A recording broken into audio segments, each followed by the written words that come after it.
اعوذ باللہ من الشیطان الرجیم بسم اللہ الرحمن الرحیم شہر رمضان الذی انزل فیہ القرآن صدق اللہ العظیم۔ قابل احترام بزرگ و دوستوں، محترم خواتین، اللہ تعالیٰ کا کرم ہے اور اس کا احسان ہے کہ اللہ تعالیٰ نے ہم سب کو رمضان المبارک سے پہلے رمضان المبارک کی نسبت پر اللہ نے جمع فرمایا ہے۔ اللہ تعالیٰ ہمیں ہم سب کے لیے، پوری امت کے لیے اس رمضان کو مغفرت کا، رحمتوں کا ذریعہ بنا دے، زندگیوں کے بدلنے کا ذریعہ بنا دے، اور عافیت کے ساتھ، صحت اور سلامتی کے ساتھ یہ ماہ مبارک ہم سب کے لیے اور پوری امت مسلمہ کے لیے اللہ تعالیٰ قبول فرمائے۔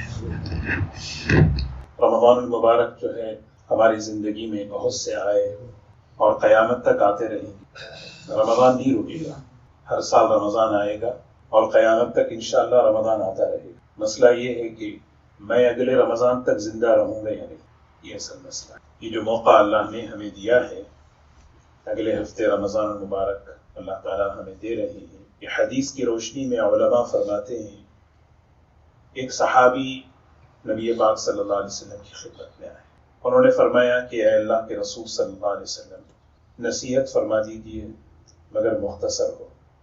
مختصر بات جو ہے ذہن میں رہتی ہے، لمبی لمبی بات ذہن سے نکل جاتی ہے۔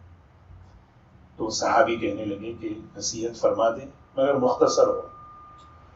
حضور صلی اللہ علیہ وسلم نے 3 باتیں فرما دی۔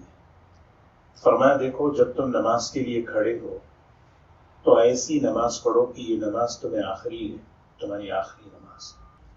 آدمی دین کے معاملے میں ایسے ہی سوچے، یہ جو اللہ نے موقع دیا یہ میرے لیے آخری ہے، اس سے میں جتنا فائدہ اٹھا سکتا ہوں اٹھا لوں۔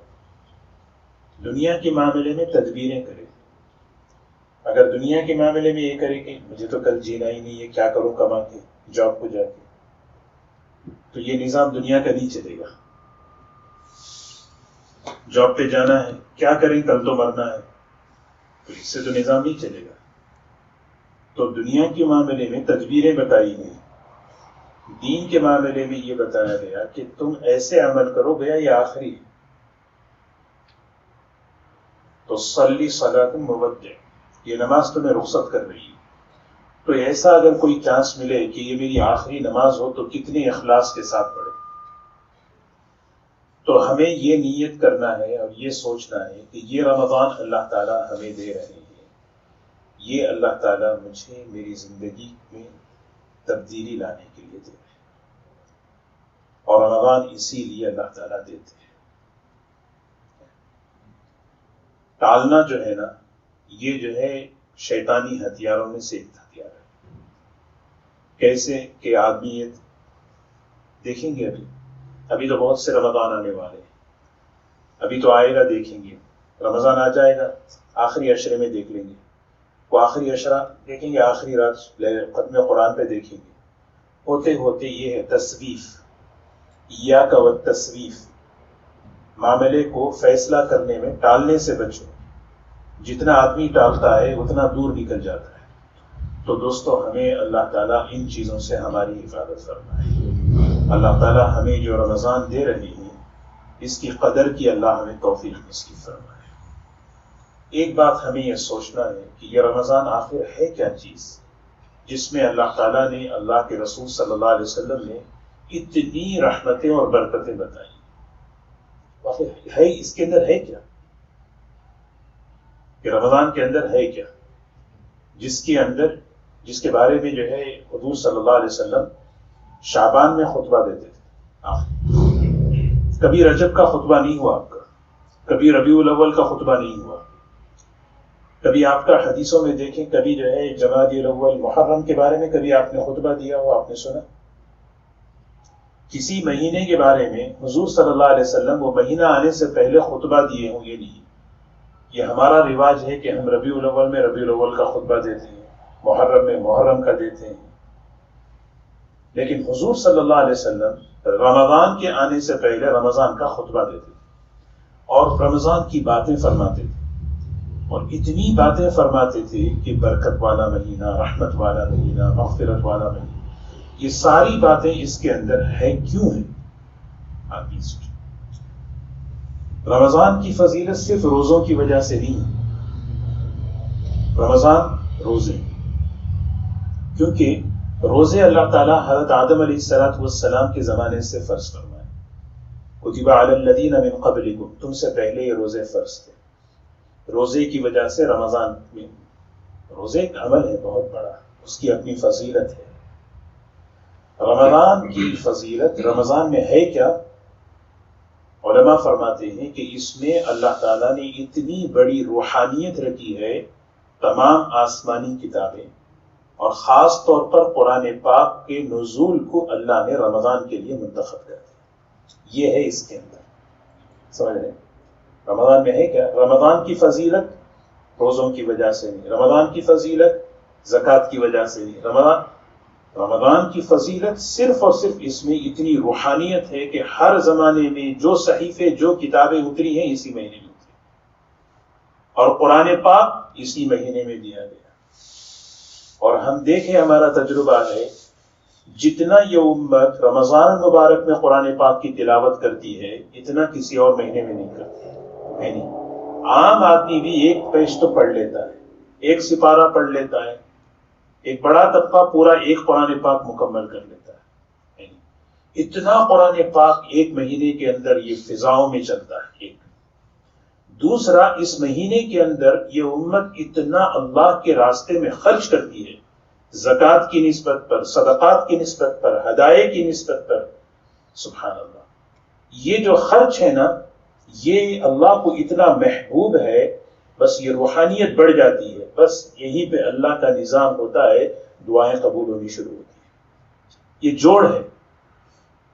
دعائیں اتنی قبول کیوں ہو رہی ہیں؟ بھائی افطاری کے وقت روزے دار کی دعا قبول ہو رہی ہے. ایک روزے دار کی دعا واجب ہے. اللہ تعالیٰ فرماتے میں نے اپنی رحمت سے طے کر لیا ایک دعا روزانہ قبول کروں گا. ہر دن اللہ قبول فرماتے ہیں، ہر وقت قبول کرتے ہیں، لیکن یہ خاص وقت ہے. وجہ اس کی یہ ہے کہ روحانیت اتنی پھیلتی ہے اس مہینے میں، تلاوت کے ذریعے، صدقات کے ذریعے، اللہ کے راستے میں خرچ کے ذریعے، گناہوں سے بچنے کے ذریعے. عام طور پر آپ دیکھیں، کوئی بھی معاملہ ہوتا ہے، عام سے عام کتنا ہی بڑا گنہگار کیوں نہ ہو، کہتا ہے رمضان ہے بعد میں کر. رمضان ہے، یہ ہے دوستو، اس رمضان میں یہ ہے اصل چیز کہ جس کی وجہ سے اللہ تعالیٰ نے اس کی فضیلت کو بڑھا دیا، یہ روحانی. تو اسی لیے اب ہمیں یہ سوچنا ہے کہ مجھے اس رمضان میں کیا کرنا ہے. جو بندہ نیت لے کر عمل شروع کرتا ہے وہ اسے حاصل ہوتا ہے. آدمی کو جو ملتا ہے نا اس کی نیت پر ملتا ہے، اور نیت کے معنی ہے عزم مصمم. مجھے عزم مصمم کرنا ہے، پکا ارادہ کرنا ہے کہ اس رمضان سے مجھے کیا حاصل کرنا ہے. جو حاصل کرنا وہ اللہ دیں گے. ہر آدمی اپنے اپنے اعتبار سے سوچے، بھائی مجھے روزے رکھنا ہے روزے رکھ لے گا، بھائی مجھے یہ قرآن پڑھنا ہے قرآن پڑھ لے گا، میں مجھے یہ کام کرنا ہے کر لے گا. کیونکہ نیت پر جو ہے نا وہ محنت کرے، نیت پر فیصلہ کرے، اللہ کی مدد آ جاتی ہے. لیکن ہمیں نیت بھی سکھائی گئی. حضور صلی اللہ علیہ وسلم کا جو آخری خطبہ ہے اس خطبے کا خلاصہ میں عرض کر رہا ہوں. ہمیں کیا نیتیں کرنی چاہیے اس مہینے میں، ہمیں کیا عزائم کرنے چاہیے اس مہینے میں، ہمارے کیا ارادے ہیں اپنی ذات کے اعتبار سے، اپنے گھر کے اعتبار سے اور عمومی اعتبار سے. یہ ہے اصل، جو نیت کریں وہ ملے گا. تو جیسے میں نے عرض کیا کہ اس رمضان میں سب سے بڑی جو چیز اللہ نے رکھی ہے وہ روحانیت ہے. اور اللہ تعالیٰ ہمارے پاس دو چیزیں دیے ہیں، ایک ہمارا جسم ہے، ایک ہماری روح ہے. ایک ہماری روح ہے، ایک ہمارا جسم ہے. جسم کی غذائیں ہیں، جسم کی جو ہے بہترین کپڑے ہیں، بہترین سواری ہے، بہترین گھر ہے، جسم کی آرائش کے لیے، اس کو آرام پہنچانے کے لیے کئی چیزیں رکھی جسم. اور ایک اور چیز ہے جو روح ہے، اس کی بھی جو ہے غذا ہے، اس کی بھی سکون کی چیزیں ہیں، ہے نا. اب یہ مہینہ چونکہ روحانیت کا ہے تو ہمیں یہ نیت کرنا ہے کہ اس مہینے میں میں اپنی روحانیت کو زیادہ بڑھانا ہے، اس کی غذاؤں کو زیادہ بڑھانا، اس کے تقاضوں کو زیادہ بڑھانا، زیادہ کر دینا، یعنی تاکہ جو ہے نا بیلنس رہے پورے سال کے اندر. اگر ورنہ کیا ہوگا، 11 مہینے ہماری مادیت کا نظام، جسم کے تقاضے، کھانا پینا، کتنے وقت کھاتے ہیں؟ کوئی 1 وقت، کوئی 2 وقت، کوئی 3 وقت، کوئی جو ہے کھاتے رہتے ہیں. اب سونے کا نظام، مختلف تقاضے ہیں. جسم کے تقاضے 11 مہینے. اب مجھے اس مہینے کے اندر تھوڑا سا مجھے یہ طے کرنا ہے اپنے ٹائم ٹیبل کے اعتبار سے کہ میرا اسکیجول ایسا ہو کہ مجھے اس مہینے کے اندر میری روحانیت کے تقاضے زیادہ پورے ہوں. سمجھ رہے ہیں؟ زیادہ سوئیں گے تو روح، جسم کو سکون ملتا، روح کو ملتا ہے کیا؟ روح کو قیام لیل میں سکون ملتا. اچھا زیادہ کھائیں گے تو جسم کو اچھا لگتا ہے. جسم کو، روح کو کیا ہے؟ کھلانے سے جو ہے نا سکون ملتا. کھانے سے روح، جسم کو سکون ملتا. کھلانے سے روح کو سکون ملتا. اچھے بہترین مشروبات پیئیں گے تو کیا ہے؟ ہمیں سکون ملتا. لیکن کسی کی پیاس کو، کسی کے افطاری کا نظام کرا دیں گے، روح کو سکون ملتا. یہ سارا تو ہمیں یہ طے کرنا ہے کہ اس مہینے کے اندر میں اپنی روحانیت کے نظام کو، اس کو غالب کروں گا، اس کو میں زیادہ ترجیح دوں گا. اس کو سامنے رکھ کر میں اپنا جو ہے نا ٹائم ٹیبل بناؤں. آدمی جو سوچے بھائی رمضان آ رہا ہے، اس کی تیاری کرو. کیا تیاری کرو؟ پکوڑے بنا لیں، سموسے بنا لیں، چیزیں بنا لیں. بھائی یہ سب تیار وہ بھی کرنا ہے تاکہ اس کے لیے فارغ ہونے کے لیے اس کو کر سکتے ہیں، ہے نا. اگر اس کے لیے اس کو ہم کر سکتے ہیں، لیکن اس کا مطلب یہ نہیں کہ یہ بھی نہیں کریں. اس پہ ہمیں سوچنا ہے. اللہ تعالیٰ ہمارے لیے آسان فرمائے. تو حضور اکرم صلی اللہ علیہ وسلم جو ہے ایک بات تو یہ بتائیں کہ دیکھیں یہ مہینہ روحانیت والا ہے، اس کو روحانیت کے تقاضوں کو غالب رکھو تاکہ تمہارا جو ریموٹ کنٹرول ہے نا وہ جو ہے نا وہ روحانیت پر ہو. ہماری جو لگام ہے زندگی کی، ہمیں کس کے ہاتھ میں دے رہے ہیں؟ ہمارے پاس 2 چیزیں ہیں، ایک نفس ہے، ایک روح ہے. تو ہماری زندگی کی لگام کس کے ہاتھ میں؟ ہمارے. تو نفس کو مٹا نہیں سکتے، ختم نہیں کر سکتے، وہ تو ناممکن ہے. وہ تو اللہ نے رکھا ہے، بڑی حکمت ہے اس میں.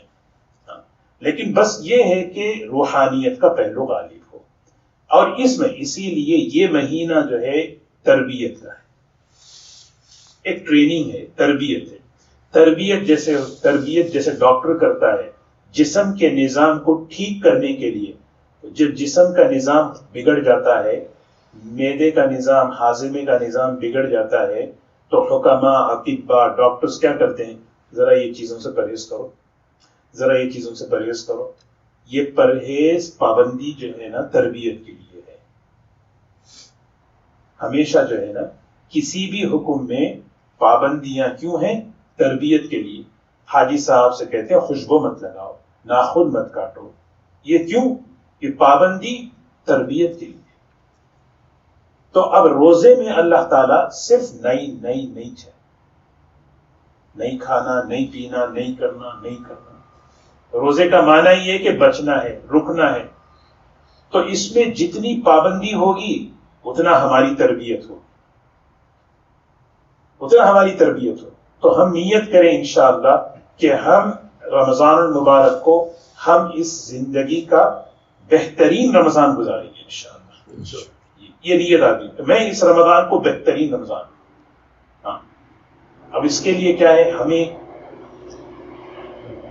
رمضان کے فضائل ہیں. حضرت شیخ الحدیث مولانا زکریا صاحب رحمۃ اللہ علیہ نے فضائل رمضان لکھا ہے. فضائل رمضان، فضائل روزہ، فضائل تراویح، فضائل قرآن.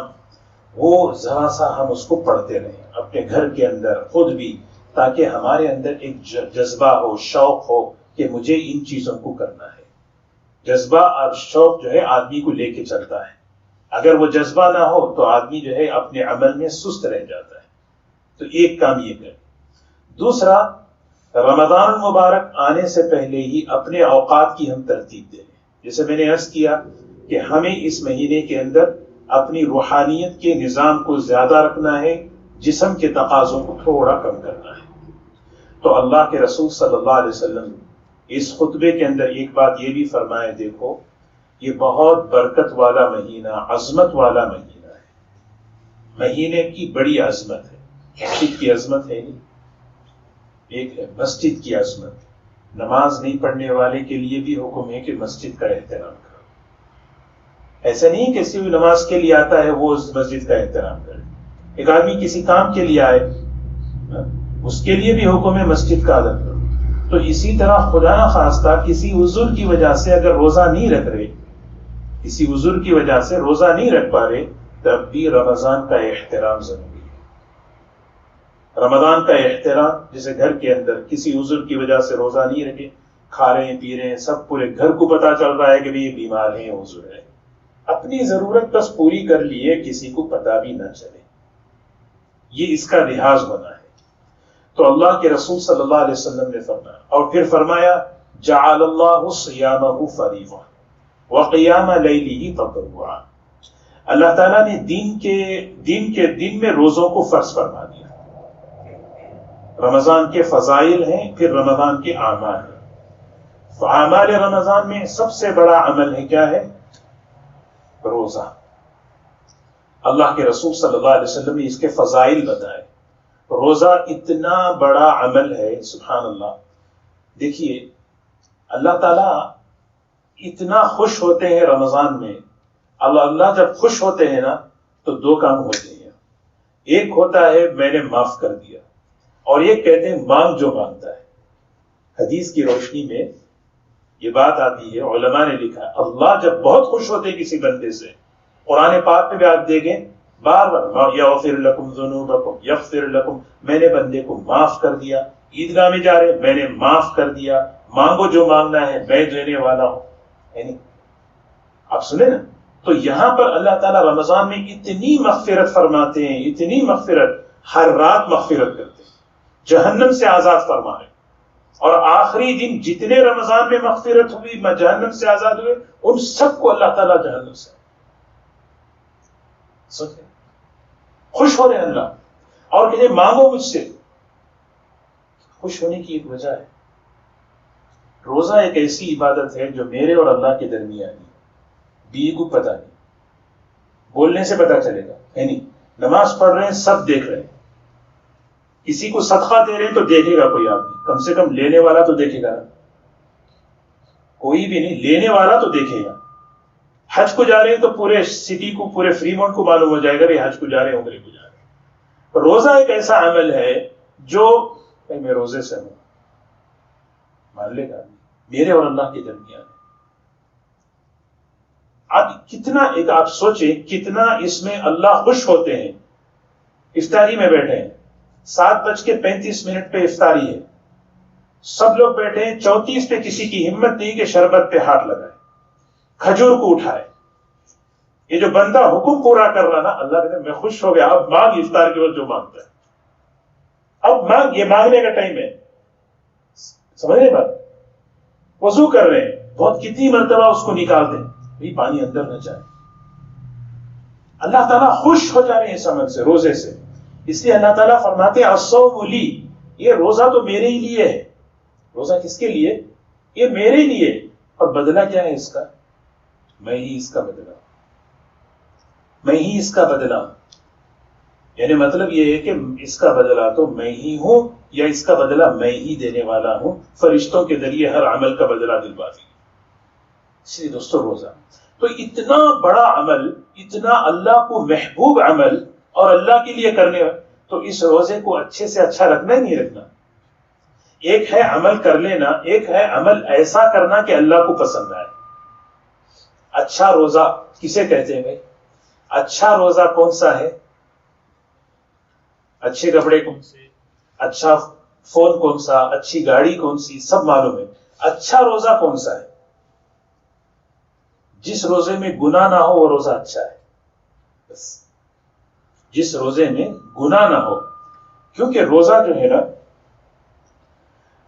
ہے نا حدیث میں آتا ہے کہ گناہ جو ہے نہیں، روزے کو پھاڑ ڈالتا ہے، روزے کو کیا کرتا ہے؟ پھاڑ دیتا ہے۔ پھٹے ہوئے جیب میں موبائل نہیں رکھ سکتے، قلم نہیں رکھ سکتے، پھٹا ہوا جیب ہے تو پیسے بھی جو بھی رکھیں گے گر جائے گا، یعنی کوئی بھی چیز پھٹی ہوئی ہے، برتن پھٹا ہوا ہے، اوپر سے ڈالو نیچے گرتا رہے گا۔ روزہ پھٹا ہوا ہے نا، نورانی ہے، تقوی، اوپر سے آتا رہے گا نیچے سے جاتا رہے گا۔ اس لیے جو ہے نا سب سے پہلے یہ کام میں اس لیے حضور صلی اللہ علیہ وسلم رمضان کا جو تعارف فرمائے نا، فرمایا ہوا شہر الصبر، یہ جو ہے نا صبر کا مہینہ ہے۔ اپنے آپ کو گناہوں سے بچانے کا مہینہ ہے، نافرمانی سے بچانے کا مہینہ ہے. یہ آدمی طے کرے میں اس مہینے میں پوری کوشش کروں گا، اپنے نفس سے معاہدہ کرتا ہوں، پہلا فیصلہ کر کے کہ اب نہیں، رمضان تک، رمضان بعد دیکھیے، اب نہیں، اب نہیں. کیونکہ جس عمل میں گناہ شامل ہوتا ہے وہ عمل جو ہے نا آدمی میں سستی پیدا کر دیتا ہے. جس عمل کو گناہ کے ساتھ کیا جاتا ہے وہ عمل جو ہے نا وہ عمل تاثیر نہیں پیدا کرتا. عمل کی تاثیر ہے. جیسے ڈاکٹر جو ہے نا دواؤں کی تاثیر بتاتے ہیں، تو اللہ تعالیٰ قرآن پاک میں عملوں کی تاثیر بیان کی، اور یہ حق ہے، تجربہ نہیں ہے، حق ہے. نماز کی تاثیر یہ ہے کہ نماز صحیح طریقے سے پڑھیں گے نا اللہ ایک ایک گناہ زندگی سے نکال دیں گے، بے حیائی کی بات نکال دیں گے. یہ قرآن کا وعدہ ہے، ان الصلاۃ تنہی عن الفحشاء والمنکر. یہ دوا ہے، یہ حق ہے، اس میں کوئی شک نہیں ہے، لیکن صحیح طریقے سے ہونا. جیسے طریقے سے ڈاکٹر نے بتایا ویسے طریقے سے دوا لیں گے تو اثر کرے گی. تو قرآن کہتا ہے کہ روزہ حق کی دوا حق ہے، تاثیر حق ہے. وہ کیا ہے؟ یہ روزہ تمہارے اندر تقویٰ پیدا کرے گا، اللہ سے ڈر ڈر کر چلنا، احتیاط کے ساتھ چلنا، کسی کی زبان احتیاط سے چلے. یہ جو ہے نا روزے کی تاثیر. آدمی ذرا جائزہ لے کہ اتنے سال سے میں رمضان میں روزے رکھ رہا ہوں، میرے اندر کیا ہے. ایک تجارت ہے، جیسے ہم تجارت کرتے ہیں تو تاجر جو ہے نا اپنا پروفٹ روزانہ چیک کرتا ہے کتنا بڑھ رہا ہے. اسٹاکس میں پیسے لگاتے ہیں تو دیکھتے رہتے ہیں کتنا بڑھ رہا ہے. تو ایک ایک روزہ میرے اندر کتنا اللہ سے ڈر پیدا کر رہا ہے، کتنا میرے اندر احتیاط آ رہی ہے، کتنا زبان پر قابو ہو رہا ہے، کتنا تقویٰ میرے اندر کتنا پیدا ہو رہا ہے. یہ چیز تو ہمیں نیت کریں یہ روزہ میں اچھے سے اچھا روزہ کون سا؟ جس میں گناہ نہ ہو، مختصر بات، یہ اللہ کو پسند ہے. اچھا روزہ جس میں گناہ نہ ہو، ورنہ فرض ادا ہو جائے گا لیکن پھر کیا ہے، لیکن وہ روزے کی برکتیں نہیں ہوگی. کتنی برکتیں میں نے بتایا نہیں. اللہ تعالیٰ کہہ رہے ہیں بھائی مانگ تیری دعا قبول کرتے ہیں اور اس کا بدلہ میں ہوں. اللہ تعالیٰ کو روزے دار کی جو اسمیل ہے وہ اللہ کو پسند ہے. اور وہ قیام لیلی تطوع، رات میں جو تراویح ہے نا اس کو اللہ نے اپنے قرب کی چیز بنا دیا. اب تراویح ہے ایک عمل رمضان کا، وہ ہے تراویح. سبحان اللہ. فرائض سے زیادہ نوافل. فرائض تو ہو رہے ہیں، اب نوافل اتنی نمازیں، 20 رکعت نمازیں تراویح، اور اس میں قرآن پاک پڑھا جا رہا ہے، قرآن پاک کو سنا جا رہا ہے. سوچیں کتنا بندہ اللہ سے قرب. ایک بہت بڑے عالم ہیں حضرت مولانا ڈاکٹر عبدالحی صاحب عارفی رحمۃ اللہ علیہ، کراچی کے بڑے بزرگوں میں سے، کہتے ہیں روزانہ 40 مقامات قرب اللہ دیتے ہیں. مقامات قرب یعنی قریب ہونے کے 40 سٹیپس. کون سا؟ ایک رکعت میں کتنے سجدے؟ 2. 20 رکعت میں 40 سجدے. خالی صرف تراویح کے اندر یہ استحضار ہو کہ اس میں کتنا اللہ سے قریب ہو رہا ہوں. کیونکہ یہ پورا مہینہ جو ہے نا اپنے آپ کو اللہ کے قریب ہونے کا مہینہ ہے، اللہ سے تعلق بنانے کا مہینہ ہے. میرا اللہ سے تعلق مضبوط ہو جائے. اور تعلق بنانے میں جو رکاوٹ ہے نا وہ شیطان ہے اور ہمارا نفس ہے. اللہ نے ان کا نظام بنا دیا، بھائی اس کو تو پکڑ کے ڈال دیے، اور نفس کو کنٹرول کرنے کے لیے روزے اور اعمال ہیں. اب تم میرے قریب آؤ. یہ بس یہ ہمیں سوچیں، یہ رمضان مجھے ملا اسی لیے مجھے اللہ سے قریب ہونا ہے. گزشتہ سال سے اس سال اور قریب ہونا ہے. ایک ایک دن مجھے اللہ سے قریب ہونا ہے. اور اس کی علامتیں ہیں کتنی اللہ کی محبت، اللہ کے حکموں سے کتنی محبت، اللہ کے رسول صلی اللہ علیہ وسلم سے کتنی محبت، اللہ کے رسول صلی اللہ علیہ وسلم کی سنتوں سے کتنی محبت، اللہ سے ملنے کی کتنی محبت. اللہ سے ملنے کی محبت کا مطلب آخرت کا کتنا شوق. یہ ہونا ہے، ورنہ زندگی بڑھتی جا رہی. دوستوں ہمیں تو وہاں جانا ہی ہے، لیکن اس راستے سے چلیں گے نا تو سکون کے ساتھ پہنچیں گے. اگر اس کے خلاف چلیں گے تو دنیا بھی پریشان، آخرت بھی پریشانی ہو سکتی۔ اللہ ہم سب کی حفاظت فرمائے۔ تو ہمیں نوافل کا اہتمام ہو، جیسے ہم تراویح ہے، تراویح کے ساتھ ہم تہجد کا اہتمام کریں۔ بس نیت کی بات ہے۔ اتنے بہترین موقع ہوتے ہیں، ہم تھوڑا سا غفلت کی وجہ سے چھوڑ دیتے ہیں وہ موقع۔ سحری کو سب اٹھتے ہیں، ہر ایک سحری کو اٹھتا ہے۔ 2 رکعت اگر پڑھ لیں تو کیا ہوگا، 4 رکعت پڑھ لیں گے تو کیا ہوگا۔ کتنی بڑی بات قیام لیل، اللہ کے سامنے کھڑے ہونا، کتنے فائدے ہیں۔ حضور صلی اللہ علیہ وسلم فرماتے ہیں میں تمہیں بتاؤں اولا میں تمہیں بتاؤں ابواب الخیر کیا ہیں، زندگی میں خیر، برکت، بھلائیاں کہاں سے آتی ہیں۔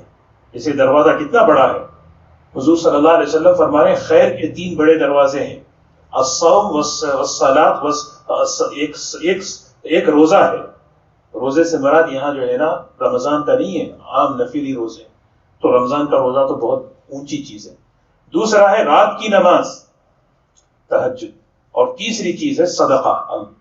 ان دروازوں کے ذریعے سے اللہ زندگیوں میں خیر لاتے ہیں، بھلائیاں لے کر آتے ہیں۔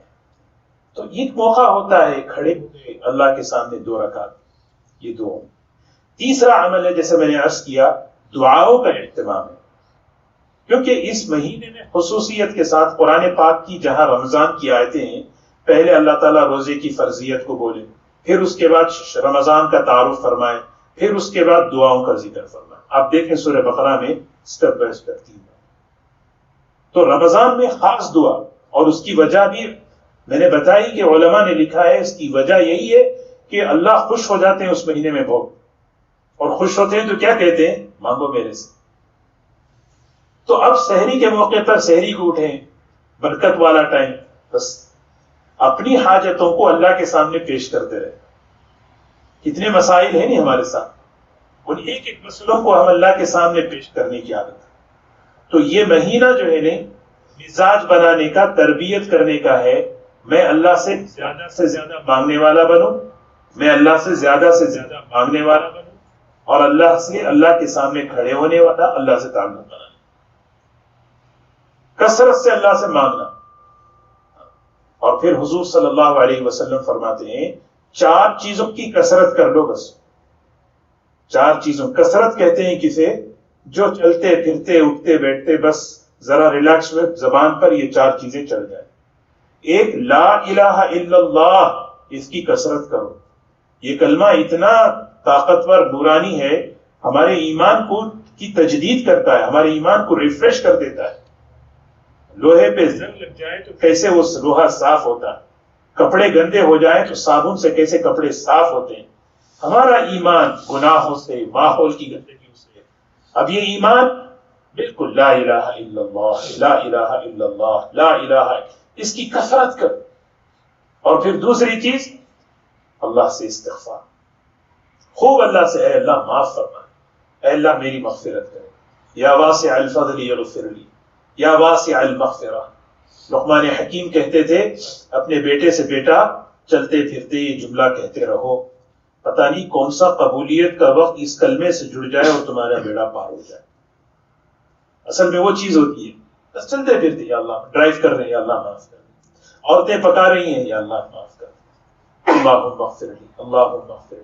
مغفرت کے درجات ہیں، ہم سمجھتے ہیں گناہ کے بعد مغفرت مانگنا ہے، نہیں، گناہ کے بعد تو استغفار توبہ ہے ہی، لیکن عمل صالح کے بعد بھی استغفار، یا اللہ استغفار تو خود ایک عمل ہے، ایک عبادت ہے، استغفار خود ایک عبادت ہے، اور اللہ کو پسند ہے یہ جملہ، اللہم، بندہ جب کہتا ہے نا اللہم، ابھی اغفر لی نہیں کہا، اللہ تعالیٰ فرشتوں سے کہتے ہیں دیکھو یہ بندہ جانتا ہے اس کا بھی رب ہے، اغفر لی کہنے سے پہلے اللہ کہتے میں نے اس کی مغفرت کر دی۔ یہ جملہ اللہ کو اتنا پسند ہے، اللہم اغفر لی بولتے نا، یہ اتنا اللہ کو جملہ ہے، بندہ کیونکہ اللہ دل کو جانتے، نیکسٹ جملہ کیا کہنے والا، فرشتوں کہتے ہیں یہ آگے جو جملہ دیکھو، یہ جانتا ہے اس کا بھی رب ہے، بس اس تو کرنے کی یہ کام ہے، ہمیں اپنے استغفار کی کثرت ہو، جنت، خوب جنت کا سامان، اللہ سے جنت کو مانگنا، جہنم سے پناہ۔ حدیث پاک میں آتا ہے عبداللہ ابن مسعود رضی اللہ تعالیٰ عنہ فرماتے ہیں کوئی بندہ 3 مرتبہ اللہ سے کہے اے اللہ مجھے جنت عطا فرما، مجھے جنت عطا فرما، مجھے جنت عطا فرما، جنت کہتی ہے اے اللہ اس کو جنت دے دے۔ کوئی آدمی کہے اے اللہ مجھے جہنم سے بچا لے، جہنم سے بچا لے، جہنم سے بچا لے، جہنم کہتی ہے اے اللہ اس کو جہنم سے بچا لے۔ شیطانی وسوسہ آتا ہے کیا جنت جنت مانگنے کی، ہمیں جنت نہیں چاہیے۔ تو جنت اصل کیا ہے؟ امام شافعی رحمۃ اللہ علیہ سے پوچھا جنت کیا ہے؟ کہا حضور صلی اللہ علیہ وسلم کر کے پڑوس میں، اگر آپ نہ ہوتے تو جنت میں مزہ ہی نہیں۔ جنت کی سب سے بڑی نعمت اللہ کا دیدار ہے، اللہ کا دیدار ہے، جنت کی سب سے بڑی نعمت۔ اسی لیے اللہ قرآن میں کہتے ہیں نا کل قیامت کے دن کافروں کو جو عذاب میں دینے والا ہوں، ایک عذاب یہ دوں گا کہ میں اپنے دیدار سے ان کو محروم کر دیتا ہوں۔ یہ بتا رہے اللہ، یہ بھی ایک سزا ہے، میں اپنے دیدار سے ان کو محروم کر دیا۔ اللہ حفاظت فرمائے ہم سے۔ تو جنت کی سب سے بڑی نعمت اللہ کی رضا اور اللہ کا دیدار ہے، ہونا نہیں ہونا۔ تو یہ 4 چیزوں کی کثرت کرو۔ پھر آگے فرمایا حضور صلی اللہ علیہ وسلم نے یہ شہر الصبر ہے، یہ تو ہمیں طے کرنا پڑے گا اپنے گھر کے ماحول میں، خاص طور پر مجھے صبر کے ساتھ رہنا، اخلاق کے ساتھ رہنا، اپنے روزے کی حفاظت کرنا۔ کوئی بحث و مباحثہ ہو کہ بھائی روزے سے ہو، کیونکہ تربیت ہے نا۔ کتب علیکم الصیام، اللہ کہہ رہے ہیں روزہ پیٹ پہ فرض نہیں ہے، تم سب پر، یعنی علماء فرماتے ہیں سر سے لے کے پیر تک، خیالات کا بھی، زبان کا بھی، آنکھوں کا بھی، کان کا بھی، ہاتھوں کا، پیروں کا، سب چیزوں کا۔ بنی اسرائیل کا روزہ ایسا تھا بات کرنے کی اجازت نہیں تھی، وہ اگر بات کرتے تو روزہ ٹوٹ جاتا تھا۔ اور اسی لیے حضرت مریم جب حضرت عیسیٰ علیہ السلام کو اٹھا کر لائی تو قوم نے کہا یا مریم لقد جئت شیئا فریا، یہ تم نے کیا کیا؟ یہ تو بہت بڑی چیز تم نے کر دی، کیسے ہو گیا یہ؟ تو فوراً اللہ تعالیٰ نے کہہ دیا پہلی فاشارت، انہوں نے کہا کہ میں روزے سے ہوں۔ کیا مطلب؟ روزے میں بات نہیں کرنا، بات کرے تو روزہ ٹوٹ جائے گا۔ اللہ تعالیٰ اس امت کو اتنی سہولت دی ہے بولنے کی بھی اجازت، اب اجازت ہے تو کیا بولیں؟ جو چاہے بولتے رہیں، جو چاہے بولتے رہیں؟ نہیں دوستو، آدمی سوچے، آدمی کچھ پوائنٹس لکھ لے، یہ مہینہ مجھے روحانیت کے بڑھانے کا ہے، یہ مہینہ جو ہے نا تربیت کا ہے، بیچ میں میری زبان کی تربیت، میرے آنکھوں کی تربیت، یہ مہینہ اچھا سے اچھا، ہر روزہ کل کے روزے سے اچھا ہونا، پھر پرسوں کا روزہ کل کے روزے سے اچھا ہونا، کیا اس میں بہتری ہوئی، کتنا میں اس میں گناہوں سے بچا۔ آدمی محاسبہ کرے، اپنا تھوڑا سا جائزہ لے بیٹھ کر، تھوڑا وقت 2 منٹ بیٹھ کے۔ کوئی بزنس دنیا میں ایسا ہے بغیر محاسبے کے، بغیر اکاؤنٹیبلٹی کے چلتا ہے؟ وہ تاجری نہیں ہے کھول کے بیٹھ جائے جو چل رہا چلے۔ فیبروری میں کیا تھی پروفٹ؟ معلوم نہیں، اللہ جانتا ہے۔ کوئی بولتے ہیں جنوری میں کیسا تھا بزنس؟ اللہ کو معلوم ہے۔ نہیں، دنیا کا ایسا نہیں ہے، پورا حساب رہتا ہے۔ یہ ایک دین ہے، ایک عمل ہے۔ آدمی سوچے نہیں، مجھے آدمی بیٹھ کے اپنے اور اللہ کے معاملے، کیونکہ آدمی اپنا سب سے چھپا سکتا ہے لیکن اللہ سے تو چھپا نہیں سکتا اپنے آپ۔ آدمی سوچے اس رمضان میں مجھے کیا چیز مجھے لینا ہے، کس چیز کو مجھے نکالنا ہے، وہ کون سی چیز ہے جو اللہ سے قریب کرنے کے لیے، اللہ کے تعلق کے لیے رکاوٹ بنی ہوئی، وہ کون سا گناہ کبیرہ ہے جو میرے اندر رچ بس گیا، مجھے نیت کر کے رو کر دھو کر اللہ سے مانگ کے اس میں نکالنا۔ سمجھ رہے نا؟ کون سا وہ گناہ کبیرہ ہے جس کی وجہ سے میں پریشان ہوں، اور وہ بس ہوتا نا کہ بس یہ ٹائم ہے، یہ سیزن ہے، یہ وقت ہے، اللہ تعالیٰ بنا کے دے رہے ہیں، نفس کنٹرول کر دیے، شیطان کو ڈالی، یہ ٹائم ہے۔ اب اس وقت میں بھی اگر آدمی جو ہے بے فکر رہے اور بالکل غافل رہے تو پھر کیا ہے، وقت آئے گا، گزر جائے گا، کیا ہوا وہ اثر ہے۔ پھر یہی بات میں عرض کر رہا کہ خاص طور پہ ہم اپنے گھر کے ماحول میں، گھر کے اندر ہم اخلاق کے ساتھ رہیں۔ کیونکہ عبادات کا اصل مقصد ہے اخلاق. روزہ رکھ رہے ہیں، دعائیں کر رہے ہیں، تراویح پڑھ رہے ہیں، تہجد پڑھ رہے ہیں، لیکن بد اخلاقی عبادت کو ایسے تباہ کرتی ہے جیسے شہد میں اگر ایلوا ڈال دیں. ایلوا سمجھ، ایلوا کو پتہ نہیں کیا بولتے ہیں. ایلوا ایک بہت ہی کڑوا، کیا بولتے ہیں ایلوا، ایک کڑوا پھل ہوتا ہے جی. وہ اس کو دور بھی اگر اس کو کوٹیں گے اس کی کڑواہٹ یہاں تک محسوس ہوتی ہے.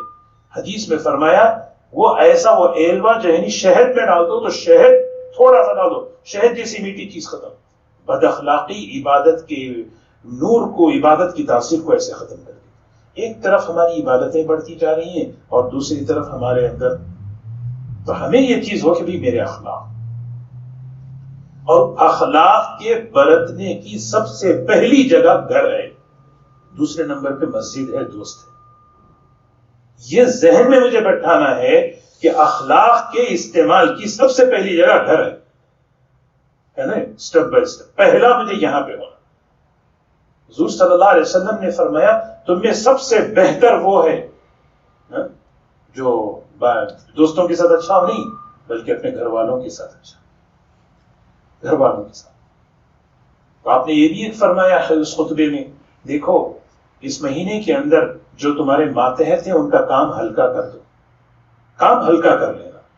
کام ہلکا کرنے کا مطلب یہ ہے کہ اب تو جو ہے اگر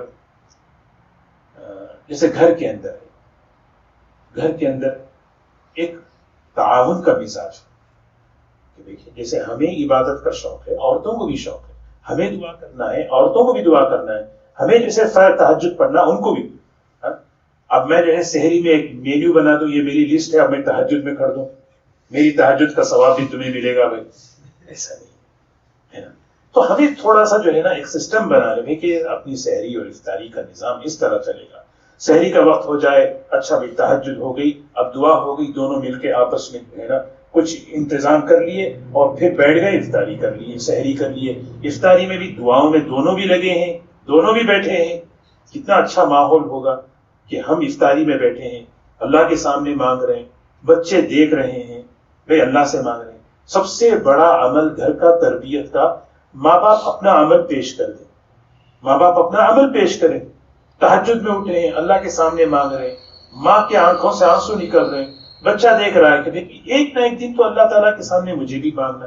وہ بچے جو ہے نا وہ ذہن لے کر پڑھیں گے ہمیں بھی اللہ کا بندہ بننا ہے، اللہ سے تعلق جوڑنا ہے. تو یہ بہترین مہینہ ہے اپنے گھر کے ماحول کو بھی بنانے کا. ماحول کب بنتا ہے؟ جب پورے گھر کے اندر ایک چیز پر معاون بن جائے. تو کچھ چیزیں ہیں جیسے عبادت، قرآن پاک کی تلاوت ہے، یہ بھی ایک عمل ہے. تو اس میں جو ہے ہر ایک کے الگ الگ جو ہے استعداد ہوتی ہے، ٹھیک ہے، ہر ایک کے الگ الگ استعداد اور سطح ہے. لیکن ہونا سب ہو، سب تلاوت کریں اور سب کوشش کریں کہ گھر کے اندر اس چیز میں تنافس ہو. تنافس کہتے ہیں آگے بڑھنا. اچھا آپ ایک قرآن کر رہے ہیں، میں 2 کروں گا. اچھا فلاں 2 کر رہے ہیں، ہم 3 کریں گے. ہم اتنا پڑھیں گے، ہم اتنی تسبیحات کریں گے، اتنا درود شریف پڑھیں گے، اتنا استغفار کریں گے. کرنے کا کام ہے کیونکہ رمضان عمل کا مہینہ ہے. وہی حضرت ڈاکٹر عبدالحی صاحب رحمۃ اللہ علیہ بڑے، آپ بزرگوں میں سے دیکھا ہوگا کہ کراچی والوں نے بڑی عجیب بات کہتے تھے، بھائی رمضان آ جائے تو کہتے ہیں اب تو جو ہے نا عمل کا مہینہ ہے، عمل کرو، کام کرنے کا مہینہ ہے، باتیں تو ارسال ہوتی رہتی ہیں. تو ہمیں جو ہے اب کم از کم جو ہے نا ہم اپنے ذکر، اپنی تسبیحات. تو میں عرض یہ کر رہا تھا خاص طور پر گھر کے ماحول میں ہم اخلاق، غصے کو قابو. خاص طور پہ روزہ ہوتا ہے، بھوک لگتی ہے، غصہ ہوتا ہے، غصے کو برداشت کرنا. کیسے برداشت کروں میں؟ غصے کو برداشت کرنا یہ بتایا بھی، کیسے برداشت کرنا وہ بھی بتایا. غصہ آ جائے اس موقع پہ طے کرے میں کوئی بات نہیں کروں. غصے کے وقت میں کہی ہوئی بات، کیا ہوا فیصلہ ہمیشہ جو ہے نا ندامت اور شرمندگی لاتا ہے، پریشانی لاتا ہے.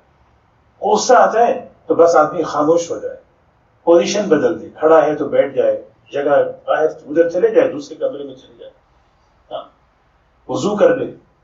یہ سب حضور صلی اللہ علیہ وسلم. تو غصہ خاص طور پر بالکل اس چیز سے اللہ تعالیٰ آسان فرمائے. اور ایک بات ہے، حضور صلی اللہ علیہ وسلم نے ایک بات یہ بھی فرمائی، هو شهر المواسات. حضور صلی اللہ علیہ وسلم رمضان میں کبھی یہ نہیں فرمائے ہوا شہر الصیام، بھائی یہ رمضان جو ہے نا روزوں کا مہینہ ہے، یہ نہیں فرمایا. یہ فرمایا یہ ہمدردی کا مہینہ ہے، خیر خواہی کا مہینہ ہے، بھلائی کرنے کا مہینہ ہے. اور بھلائی سب کی کرو، غریبوں کی، یتیموں کی، مسکینوں کی، رشتہ داروں کی، اپنوں کی، سب کی. ہر انسان بھلائی کا محتاج ہے، ہر ایک سے بھلائی کرو. بھلائی کے مختلف درجے ہیں، مسکرانا بھی بھلائی، اچھی بات کرنا بھی بھلائی، کسی کی ناگواری کو برداشت کر لینا یہ بھی بھلائی ہے نہیں. اور ایک بھلائی جو عام طور پر ہوتی ہے وہ ہے اللہ کے راستے میں خرچ، اللہ کے راستے میں خوب خرچ. حضور صلی اللہ علیہ وسلم کی سخاوت دوسرے مہینوں کے اعتبار سے بس تیز آندھی کی طرح ہوا جیسے چلتی ہے بڑھ جاتی تھی.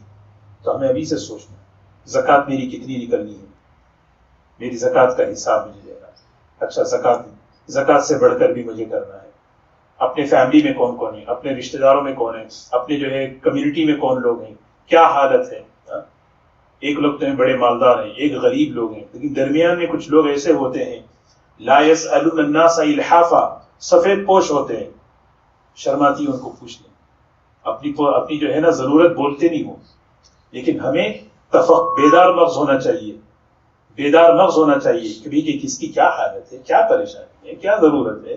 ہمیں اس کو دیکھ کر، ضرورت دیکھ کر جو ہے نا ہمیں جو ہے نا اس کو پر خرچ کرنا. اور خرچ میں سارا ہم جو ہے نا مسئلہ کیا کرتے ہیں معلوم، ہم پورا خرچ ہے زکوٰۃ کے اندر لاتے ہیں اور اتنا پریشان کرتے ہیں مفتی صاحب کو کہ کسی طرح جو ہے نا مفتی صاحب فتویٰ دیتے ہیں کہ بھئی ہاں زکوٰۃ میں دے دو. سر زکوٰۃ تو ایک خاص اس کا مصرف ہے، خاص مقدار ہے. وہ دیکھیے حضرت مفتی تقی صاحب دامت برکاتہ، حضرت مولانا ابراہیم صاحب دامت برکاتہ، دونوں نے بڑی بہترین بات فرمایا کہ دونوں ہر عمل کا پہلا درجہ عمل ہے، دوسرا درجہ اخلاق ہے. اللہ تعالیٰ ان عملوں سے ہمیں اخلاق پر لے جانا چاہتے ہیں. اللہ تعالیٰ ان عملوں سے ہمیں کہاں لے جانا چاہتے ہیں؟ اخلاق پر لے جانا. یہ ہماری سوچ ہو. یہ روزے، یہ تراویح، یہ تلاوت، یہ دعائیں، یہ ساری عبادتوں سے ایک بڑا مقصد میرا اللہ سے تعلق مضبوط ہو، دوسرا میرے اندر اخلاق پیدا ہو جائے. میرے اندر یہ دو ہی چیزیں ہیں، عبادت کی بنیاد یہی دو چیزیں ہیں. ایک اللہ سے تعلق مضبوط ہو، یہ سب سے بڑی بنیاد. دوسرا ان عبادتوں کے ذریعے میرے اتنی تربیت ہو جائے کہ یہ عبادت میرے اندر اچھا انسان بنا دے، اچھا شوہر بن جاؤں، اچھی بیوی بن جاؤں، اچھا سٹیزن بن کے رہوں، میرے سے کسی کو نہ زبان اور ہاتھ سے تکلیف ہو. یہ عبادت کا مقصد ہے. وہ عبادت ناقص ہے، انکمپلیٹ ہے، میری عبادت سے کمیونٹی کو فائدہ نہ پہنچے. وہ نماز ناقص ہے، وہ روزہ ناقص ہے. جی کون سا؟ جس سے میری کمیونٹی کو، میرے لوگوں کو، میرے بیوی بچوں کو فائدہ نہیں پہنچ رہا. میں نماز بھی پڑھ رہا ہوں لیکن جو ہے نا زبان بھی قابو نہیں ہے، روزہ بھی رکھتا ہوں، ہاتھ قابو نہیں. آدمی کوئی ہر عمل کر رہا ہے لیکن جو ہے نا لوگوں کے ساتھ جو ہے نا، چاہے وہ گھر کے ساتھ، باہر کے ساتھ، معاملہ صحیح نہیں ہے. نہیں، مسئلہ عبادت میں گڑبڑ ہے. تو سمجھ رہے نا؟ تو ہمیں جو ہے نا یہ سوچ ہمارے اندر پیدا کرنا. ہم نے دو چیزوں کو الگ کر دیا. نماز کے ٹائم نماز پڑھ لیں گے، پھر جو ہے نا پھر نماز کے بعد السلام علیکم ورحمۃ اللہ، السلام علیکم، پھر زبان ہماری کان ہماری، بس ہم جو ہے جو چاہیں. نہیں، عبادتوں کا مقصد میری تربیت ہو. اللہ اکبر، کتنی بڑی اللہ اکبر. نماز دیکھیں، سبحانک اللہم وبحمدک وتبارک اسمک وتعالی جدک ولا الہ غیرک. اللہ اکبر، اللہ بڑا ہے، میں بڑا نہیں. اللہ بڑا ہے، میں بڑا نہیں. خالی یہ اللہ اکبر، یہ اتنا بہترین جملہ حدیث میں آتا ہے.